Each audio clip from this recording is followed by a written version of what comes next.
Hi. 10 ನಿಮಿಷ ಸಾಧು ಸಂತರ ಎದುರಿಗೆ ಕುಳಿತುಕೊಳ್ಳಿ.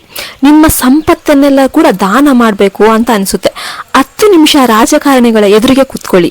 ನೀವು ಪಡೆದಂತಹ ಶಿಕ್ಷಣ ವೇಸ್ಟ್ ಅಂತ ಅನಿಸುತ್ತೆ. 10 ನಿಮಿಷ ಇನ್ಸೂರೆನ್ಸ್ ಏಜೆಂಟ್ಗಳ ಬಳಿ ಕೂತ್ಕೊಳ್ಳಿ.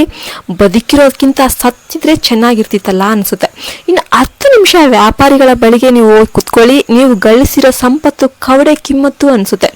10 ನಿಮಿಷ ಫಿಲಾಸಫಿಯರ್ ಏನಿರ್ತಾರೆ ಅವ್ರ ಎದುರಿಗೆ ಹೋಗಿ ಕೂತ್ಕೊಳ್ಳಿ. ನಿಮ್ಮಲ್ಲಿ ಅಜ್ಞಾನ ಎಷ್ಟು ಆಘಾತವಾಗಿದೆ ಅಂತ ತಿಳಿಯುತ್ತೆ. 10 ನಿಮಿಷ ಒಬ್ಬರು ಉತ್ತಮ ಶಿಕ್ಷಕರ ಎದುರಿಗೆ ಕೂತ್ಕೊಳ್ಳಿ. ಮತ್ತೆ ವಿದ್ಯಾರ್ಥಿ ಆಗಬೇಕು ಅಂತ ಬಯಕೆ ಆಗುತ್ತೆ. 10 ನಿಮಿಷ ರೈತರ ಎದುರಿಗೆ ಕೂತ್ಕೊಳ್ಳಿ. ಅವರು ಬಡ ಕಷ್ಟದ ಮುಂದೆ ನಿಮ್ಮ ಹಾರ್ಡ್ ವರ್ಕ್ ಏನೇನು ಅಲ್ಲ ಅಂತ ಅನಿಸ್ಬಿಡುತ್ತೆ.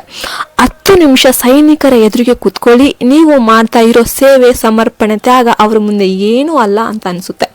10 ನಿಮಿಷ ಫ್ರೆಂಡ್ಸ್ ಜೊತೆ ಕೂತ್ಕೊಳ್ಳಿ. ಸ್ವರ್ಗ ಇಲ್ಲೇ ಇದೆ ಅಂತ ಅನ್ನೋದಕ್ಕೆ ಸ್ಟಾರ್ಟ್ ಆಗುತ್ತೆ.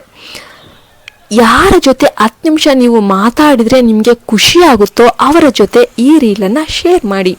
ಮತ್ತೆ ಈ ಥರ ವಿಡಿಯೋದೊಂದಿಗೆ ಸಿಗೋಣ. ಅಲ್ಲಿಯವರೆಗೆ ಬಾಯ್.